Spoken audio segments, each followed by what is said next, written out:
Hey guys, what's going on? It is Bluefoot. Welcome back to my channel once again. Today, I'm going to be going over the top 5 best training spots in all of Call of Duty Treyarch Zombies history. So for those of you guys that always want to run around and hoard the zombies up, here are 5 great spots for you. These are totally my opinion, so if you disagree, try not to get triggered. Also, I will not be including any boss fights where you have to complete an Easter egg to get to, such as the Garad Krovi boss fight or the Zetsubo no Shima boss fight. I don't feel like you should have to complete an entire Easter egg just to get to a good training spot. Also, I will only be including one training spot per map. So let's say that there was a map where there were multiple good training spots. I will only be including the best one, in my opinion. So anyways, guys, let's hop right in to number 5. Coming in at the number 5 spot, we have the Buddha room from Die Rise. Now, this seems to be the more popular one. There are quite a few good training spots on this map, but people tend to lean towards this one. And I gotta tell you, with this amazing training spot combined with the OP Sliquifier, it makes for a deadly combination. This, although really isn't the most efficient way of training, as you can see here, you do get in a little bit of a sticky situation sometimes, but it's definitely one of the easier ones. Like I said, Sliquifier is amazing, and personally, I really don't like Die Rise, and I really haven't even played this map a ton, but I do know that a lot of people like this one, and you may be questioning why it's at number 5. You may want it to be higher up on this list. I figure that there are quite a few better training spots. Die Rise has always been just kind of a lackluster map to me, but this training spot is definitely an exception. I definitely like this spot more than some of the other training spots in other maps, and it's also a little bit unique too. I mean, we've never really seen a training spot like this. But anyways, guys, it comes in at number 5. Coming in at the number 4 spot, we have the Bastion from Der Eisendrache. I don't even know if that's how you actually pronounce it. It's basically just the Death Ray area. So the reason why I think this is better than the Buddha room is simply because you have the Death Ray, which is one of the best traps in zombies, arguably, and it's great for taking out the Panzer efficiently, and there's also a lot of space. As you can see here, there's even a Pack-a-Punch location.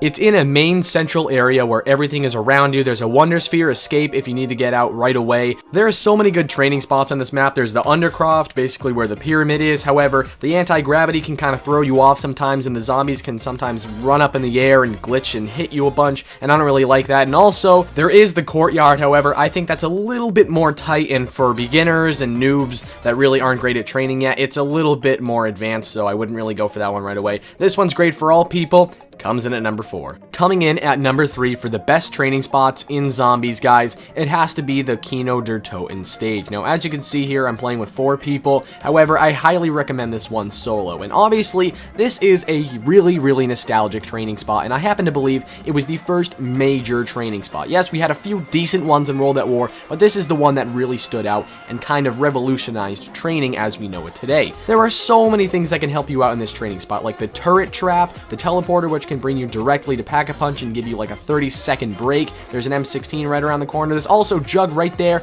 a bunch of different mystery box locations, just an assortment of amazing things around you that'll be really useful for your training. If you thought this Liquefier in the Buddha room was a deadly combination, man, you have not seen the Thunder Gun on the Kino der Toten stage. It could very well arguably be number 1, but I think that there are 2 that slightly beat this one, and I'll get to that obviously in a second. For all of you old school zombie slayers that were on Black Ops 1 when it first released, you hop onto this map and man, you just instantly got a boner when you figured out how amazing this training spot was. I mean, come on. It comes in at a solid number 3.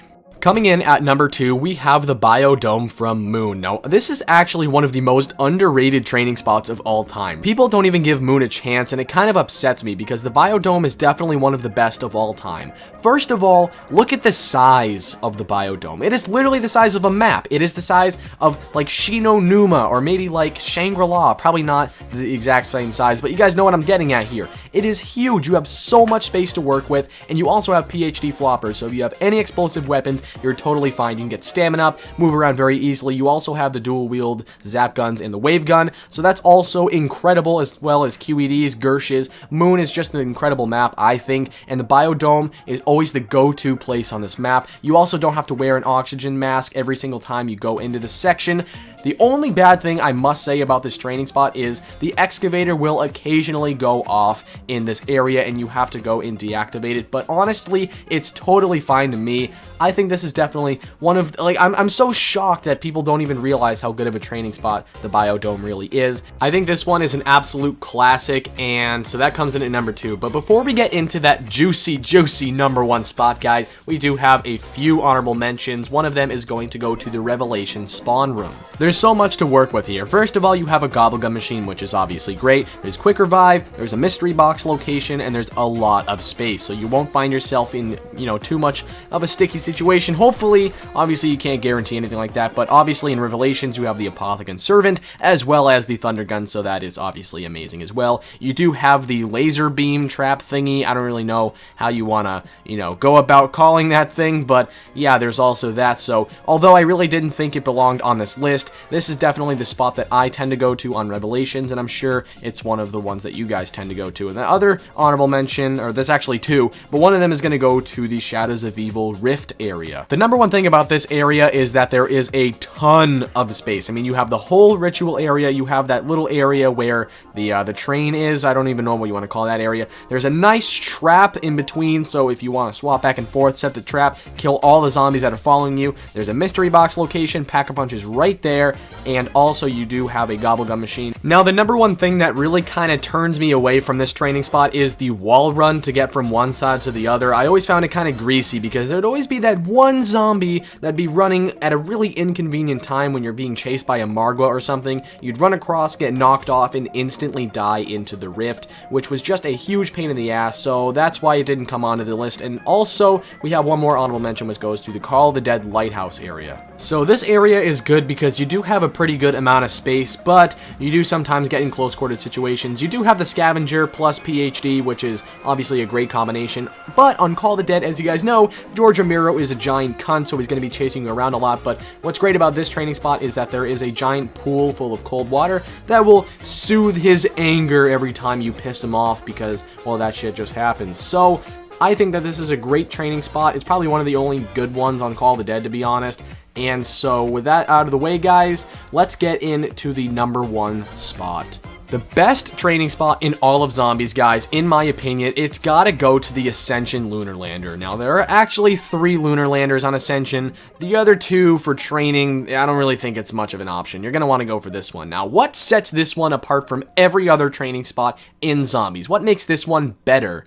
You may be asking. Well, the number one thing you must note is how much space you have. Obviously, great amount of space. You never really find yourself in this, you know, bad situation. You can't, unfortunately, keep going around in a complete circle because you will get cock-blocked, so you gotta go in a little bit of a kite formation. It's kind of hard to describe, but you basically just go and loop around back and forth instead of going in a complete circle.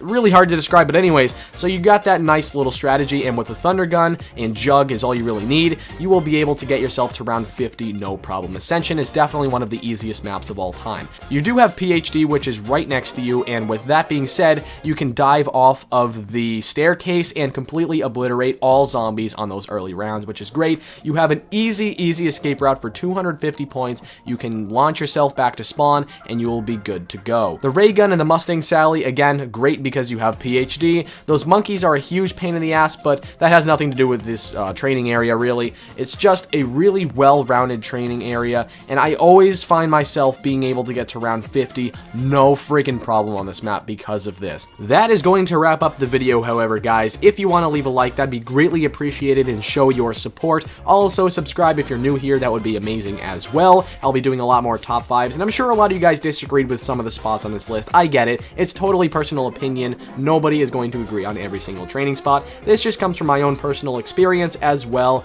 as just how well-rounded these training spots really are for noobs, for experienced players, all that stuff. So thank you guys for watching, and I'm out. See you later, dudes.